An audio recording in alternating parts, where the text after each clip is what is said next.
যেখানেই যাচ্ছেন সেখানেই বিজেপি এবং মথার মনোনীত পশ্চিম ত্রিপুরা লোকসভা আসনের প্রার্থী বিপ্লব দেব প্রচারে যেন কাল বৈশাখী তুফান তুলছেন। মঙ্গলবার তিনি প্রচারে ঢেউ তুলেছেন মোহনপুর এলাকায়। সেখানকার অবিসংবাদী নেতা তথা মন্ত্রী রতনলাল নাথের সহযোগিতায় বিশাল মিছিল এবং সভা অনুষ্ঠিত হয়। জনজমায়েতে প্রার্থী বিপ্লব দেব গণদেবতাদের কাছে নিবেদন করলেন, আপনারা আমার জন্য ভোট চাইবেন।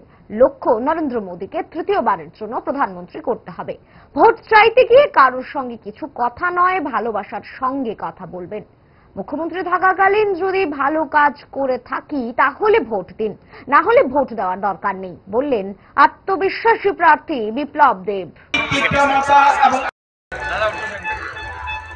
পাওয়ার পর থেকে ভালো খারাপ যাই করেছি আপনারাই আমার সার্টিফিকেট।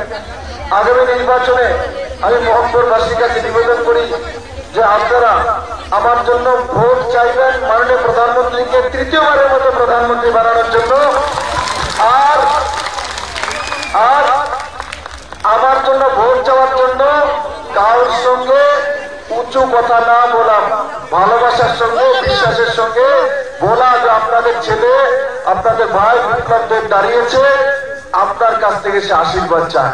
এখনো যদি কোনো কংগ্রেস কমিউনিস্ট রয়ে গেছে তার বাড়িতেও যাওয়া। আর আমার তরফ থেকে বলা, বিপ্লব দেব তো মুখ্যমন্ত্রী ছিল 4 বছর 2 মাস, যদি তার কাজ ভালো থাকে তাহলে তাকে আশীর্বাদ দেন, আর যদি তার কাজ খারাপ লাগে তাহলে তাকে ভোট দেওয়ার দরকার নেই। ত্রিপুরার মানুষ যদি আমার কাজকর্ম যাই করেছি তাতে যদি সন্তুষ্ট হয় তবেই যেন বিপ্লব দেবকে ভোট দেয়। তখন আমি বুঝতে পারবো আমি সঠিক ছিলাম না ব্যাঠিক ছিলাম মেরে মিত্র। তার জন্য আমি মোহনপুরবাসীকে আবারও অনেক অনেক শুভেচ্ছা জানাই।